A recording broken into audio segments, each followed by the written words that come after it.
Hey everyone, apoc here. It's always wrong to groom somebody on the internet. Or is it?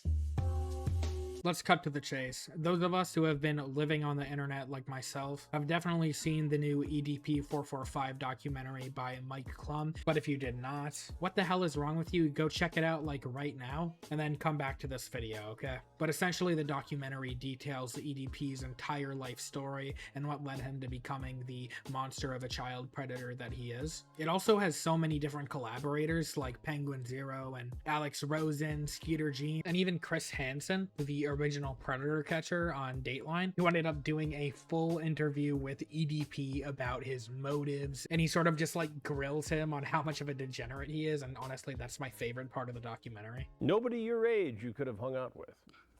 No. You had to pick on a 13-year-old girl. But that's not really what I'm here to talk about. I'm more so interested in a lot of the stuff that EDP himself has said that I feel went overlooked. Because although he said a lot of unnecessary and downright evil things, there were some statements he made which, albeit crude and degenerate, touch on some of the root causes for, I think, the rise in child grooming and child predation in our society in modern day. And it's something that not a lot of people watching the documentary, whether I was watching someone who was reviewing it themselves or the YouTube comments under Mike's original video, ever really took note of. And so that's kind of what I wanted to speak with you guys about in today's video. Though obviously I understand why people didn't take anything he was saying seriously. After all, the guy is, I mean, essentially evil incarnate. Even Christian, who sexual degenerate, who is a serial molester of his own disabled mother, condemned him in the documentary. So why listen to anything he has to say? So I'm not critiquing these people in any meaningful way, just want to clear that up. But I feel as though I could probably offer some insight as someone who is pretty isolated from the outside world myself of some of the actual true things that EDP touches on. So yeah, this is probably going to be a rather uncomfortable, but in my eyes, a necessary topic of discussion. So without further ado, let's get right into some of EDP's arguments as to why he lives the way he does and what has led him to become the way he has. So the first topic of discussion that I'd like to go over with you guys are EDP's politics and how they have progressed over time.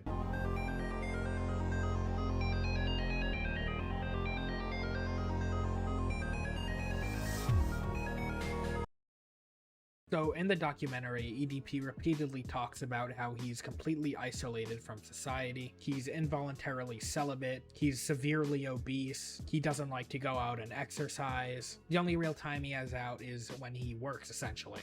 And that's important context to keep in mind, and we should remember that as we sort of examine his political ideology. And moving to the actual political ideology itself, EDP, around 1 hour and 10 minutes into the documentary, gives us his list of certified real brothers, I should say. And what stands out the most to me about this list is that they're all some of the most reactionary and contemporary right-wing figures of our generation, including Andrew Tate, my motherfucking main bitch Donald fucking Trump, Joe Rogan, Fresh and Fit, Tristan, brother, so on to my motherfucking main nigga Ben Shapiro, listen to him and you'll be great in life. Sneeko, guy is cool as fuck. Sneeko, if you're watching this shit, come on out to Vegas, man. I'll treat you to some fucking tacos. Next up, we got Pearl Davis. Anyways, I think you get the point. These are all figures who appeal to the people who are actually disenfranchised in the United States right now. That is to say, men who don't have a minority status. So this would be single, often white, heterosexual, completely heteronormative sort of. First off, I'm not a fucking and I'm not a homo. Oh yeah, I'm gonna let a guy fuck me in the ass. He's really hot though. I don't give a shit. Like, what the fuck? Men, just normal working class guys like you and me. Now, I want you to keep that in mind because you were talking about how EDP sort of perfectly fit that bill, right? He's lonely, involuntarily celibate, overweight, and he's being viciously attacked on the internet, albeit for once a very good reason. So in that sense, it's not comparable to the average man, but you know the point that I'm trying to make, obviously. So now we have established that EDP is fundamentally a right-wing individual. Now, I could get into why he's ideologically inconsistent for idolizing endorsing both Sneeko and Ben Shapiro at the same time, but that's a conversation for another time that really has nothing to do with this, so I won't be touching that with a 10-foot pole. We've also established that he is completely isolated and lonely and an incel. Now, can you guess what else he partakes in? Something a little more degenerate that is one of his favorite hobbies, besides messaging minors on the internet. I'll give you 3 seconds to take a guess what it could possibly be. It's a very common thing. 3, 2, 1. It's porn. Whenever I'm bored, like, I'll just turn on, like, the porn sites and shit.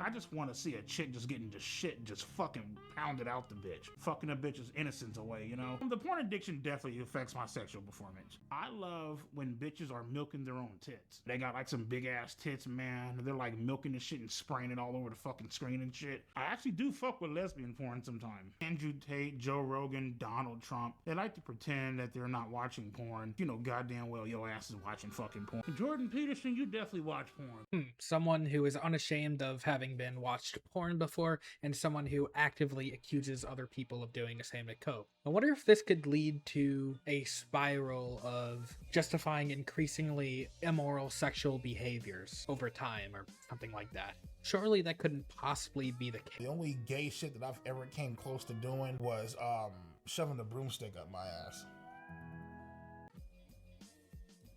Who would have ever thought that actively partaking in sexual degeneracy leads you to becoming more sexually degenerate over time? And I do want to make a broader point here, which is definitely going to not be explored by the predominant YouTube community covering this documentary because they're too scared to sort of offend the sensibilities of their generally NPC sort of neoliberal type of audience that believes in the doctrine of autonomy above all else. Those are typically the type of people that consume the commentary slop genre of videos, I notice. And so one thing I'd like to touch on quickly before we move on is people's social and political attitudes contribute to a lot of sort of enabling of the behaviors we see EDP engage in throughout this documentary. And what I mean when I say that is that in modern day, there is no sort of ethical framework that people look to. They don't think deeply about anything. They sort of just go along with whatever their favorite celebrity or YouTuber has to say. And so because of that,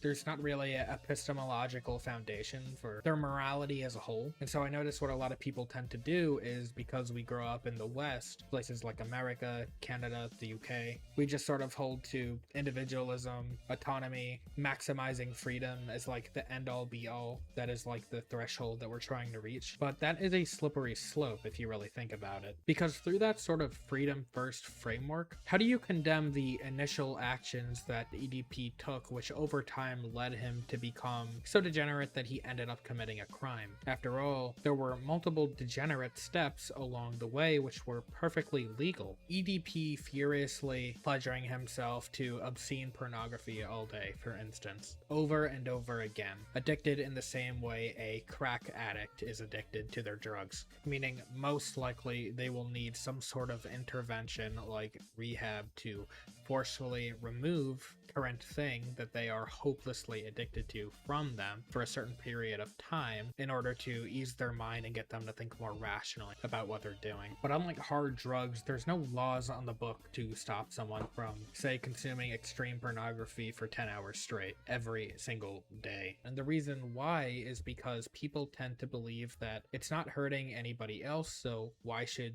you, apoc, care? This attitude actually does enable the behavior, because even if you were to provide the critique to EDP, let's just say you were the perfect convincer and you just laid out the most fucking perfect arguments all the time, he is so lost that it would not matter. You could appeal to outcomes. You could say, hey, you'll feel a lot better if you're not fat. You'll feel a lot better knowing that you can get a girlfriend. You might actually be able to get some companionship in your life. You might try to convince him morally, but he has shown repeatedly that he doesn't concern himself with moral matters in the slightest all throughout the documentary. And so what do you do when convincing just isn't enough? Because for a lot of people, no matter how irrational their positions or their actions may be, it could just be the case that they don't care because they're bad.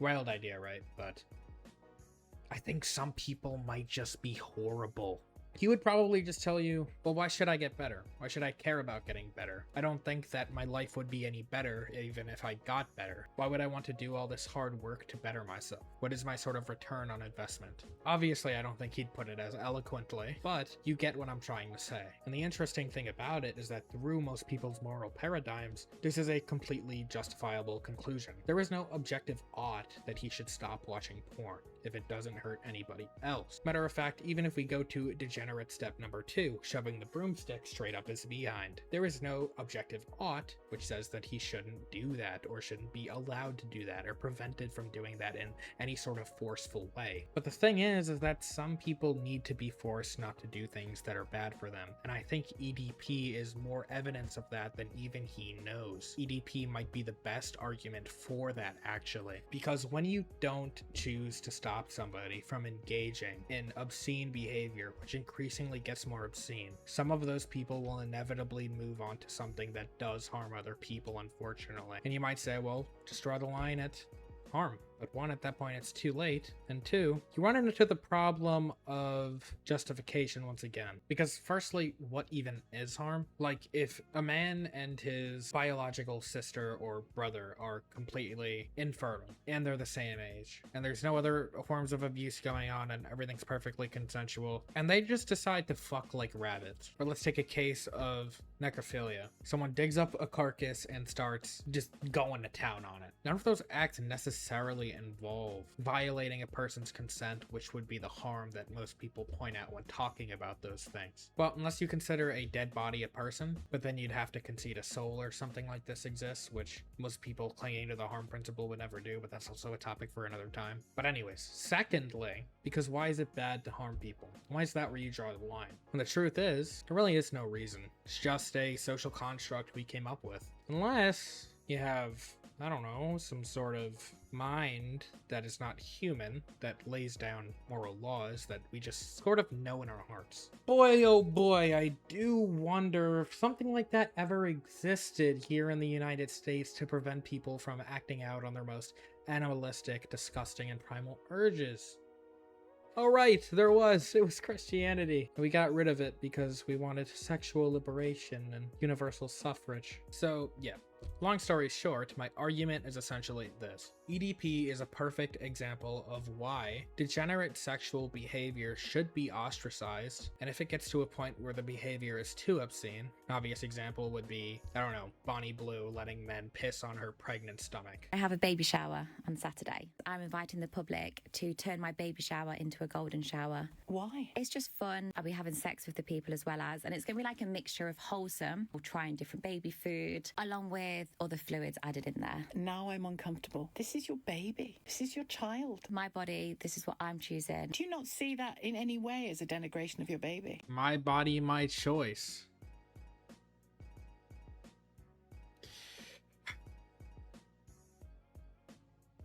Prison.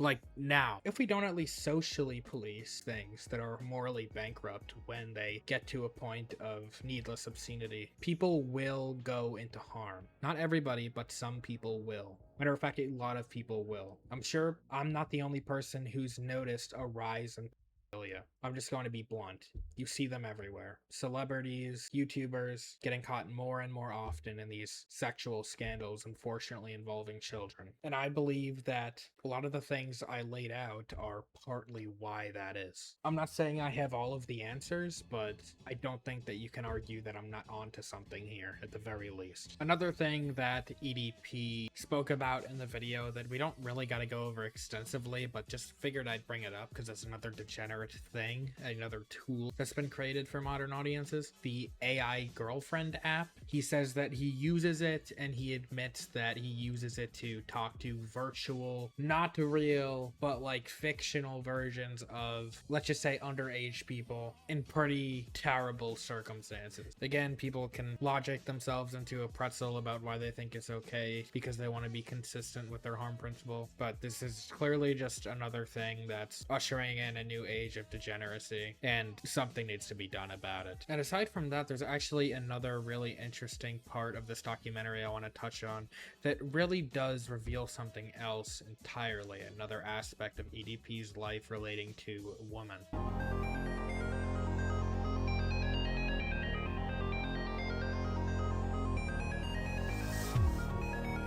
If anything has been made apparent in the big 2026, it's how fucking insane a at least extremely large chunk of modern women are. And this is perfectly illustrated by a girl named Kayla, who I have to unfortunately make myself the bad guy and be the one to call out how much of a blatant piece of shit that she is, and how well she reveals that in her segment of the documentary. Now, I get that this is going to be a hard conversation to tackle because people will get defensive, because I'm pretty sure she was initially contacted by EDP, and if that is the case, she's definitely the victim in that circumstance. I'm not going to blame her for everything past tense, like, whatsoever. But when she became willingly a decoy for Gideon and Skeeter Jean to actually catch this guy is where things get dicey. She blatantly lies about them in this documentary and actually uses the term victimizing. She says she is a victim of Gideon, and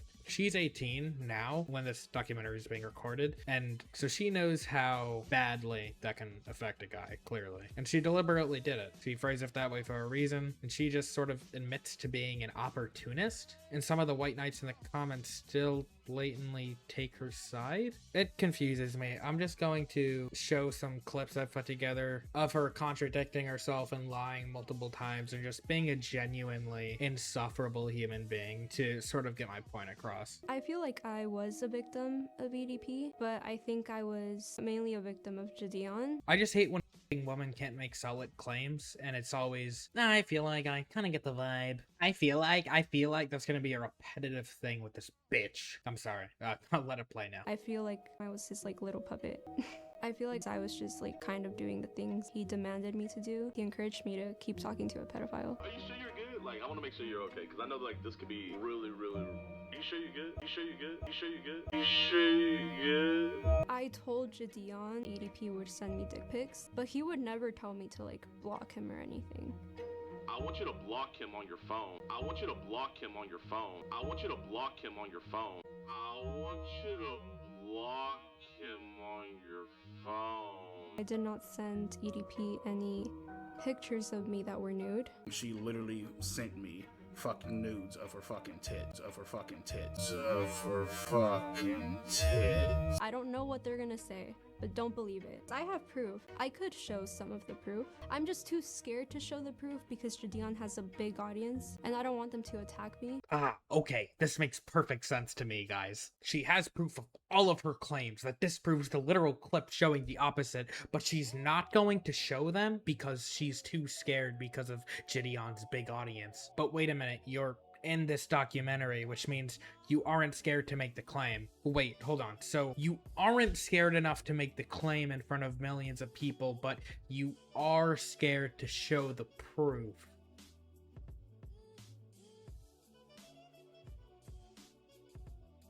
I guess I'm just too stupid to understand, because, I mean, obviously this is just too above my level. I just don't have the intellect of this strong and powerful woman, right, guys? It's not like she's gonna say anything to completely discredit herself in 1 second. Personally, am I an opportunist? Yes, but I don't think there's anything wrong with that.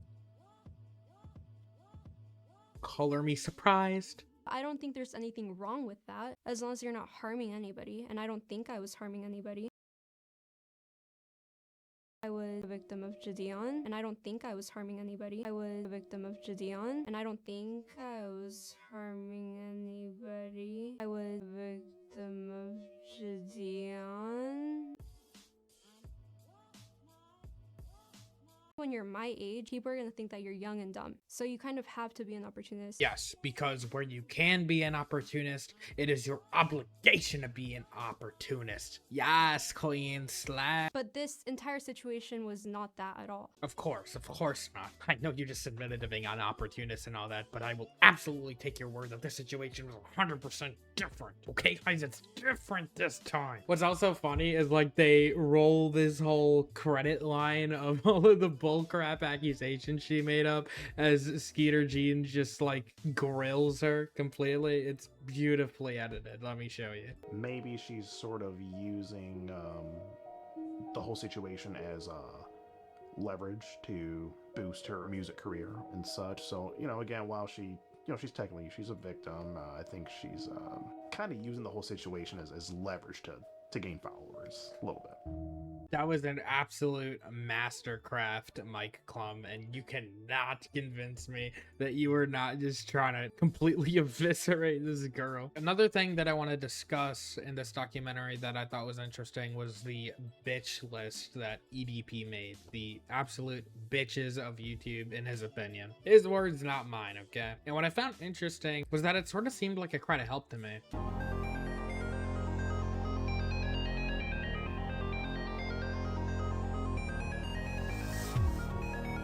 Because he has Hassan, Destiny, two leftist SJW streamers who represent sort of this feminine, ideologically cuckolded man that has sort of given up their culture for the sake of appeasing women, if you think about it. And then you also have the bitch-ass woman of YouTube, which is so funny. You got Pokimane as a sniper wolf, and then Guitar Lady. Now, I don't know much about the other two, but I know Pokimane is pretty much a and she takes advantage of like a simp sort of fan base that she relies on to pay her bills with their generous donations they give just because they like to pleasure themselves watching her streams. Let's be real, she doesn't really have any actual talent. She just kind of eats on stream and then walks away midway through like playing a video or whatever as well. She also like sucks at all the video games she plays too. And what's interesting about her is that sort of like Destiny and Hassan, she also says incredibly like weird taboo SJW type stuff like normalize men wearing makeup, many to embrace their feminine side, I will not have a baby, things like this. Just typical brain rot, anti-natalist, neoliberal, like woke one type of stuff. And so because everyone, or a lot of the people on his bitch list have a lot in common, specifically those things I listed, I do wonder if that's sort of a cry for help in the sense that these type of attitudes that are shown in these men and women that he's listed are the type of things that perhaps contribute to his mental decline and his proclivities towards certain evil behaviors, like, you know, the one that the documentary is all about, for instance, because these men and women apply the same sort of maximum freedom, everything's about autonomy type of new American paradigm that I was talking about earlier, if you guys remember that. And I don't know if that's true, but it's something that I kind of speculate might be the case. Because why else would you have resentment for these like random left-wing streamers when you're not really that political, you know? But yeah, just something I thought about. Not too big of a deal here. So, what have we gone over so far in this video?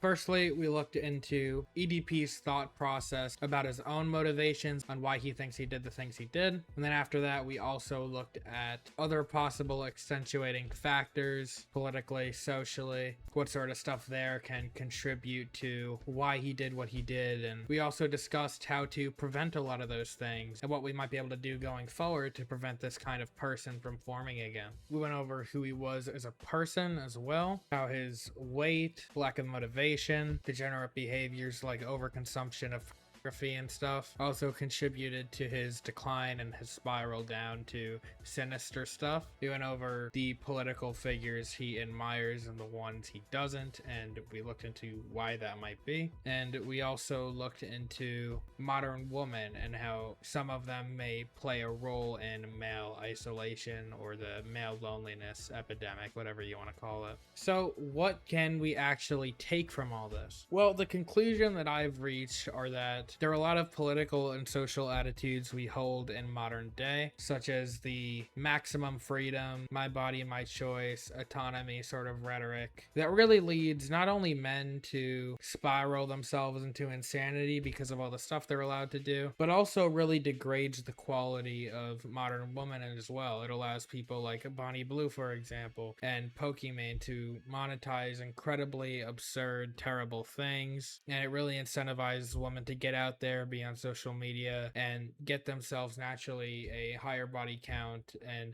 more casual sexual interactions than ever before. And at the end of the day, we learned how all of these things tie in to create the mess of a modern society that we have right now, which produces something like an EDP. So what's next? Well, the only thing we can do is, I mean, first of all, Get over this. It's already done. If there's anything left to try to prosecute EDP for, then it's very important that they try to get that done. But looking forward, we need to try to really tackle some of these other issues that were raised inside of this video in order to prevent things like this from happening again, as I've said before. But yeah, what do I know? I don't have all the answers. These are only my thoughts on the EDP documentary. I just wanted to come at it from a more psychological and political analysis kind of perspective for you guys. Try to do something new. Obviously, this is going to be very controversial. I'm sure a lot of people are going to hate it, but you know, that's what comes with the territory of being a new YouTuber. There's going to be a niche circle of people that enjoy this kind of stuff. There always is. And hopefully you guys will like, subscribe, comment down below your take on this whole thing, whether you disagree or not. We'd get kind of a dialogue, kind of a community going, and I can make more video essays like this hopefully in the future. So yep, hopefully you guys did enjoy. Please, like I said, like, subscribe, comment down below if you can. God bless you guys. Jesus loves you, and have an amazing day. I'll see you later.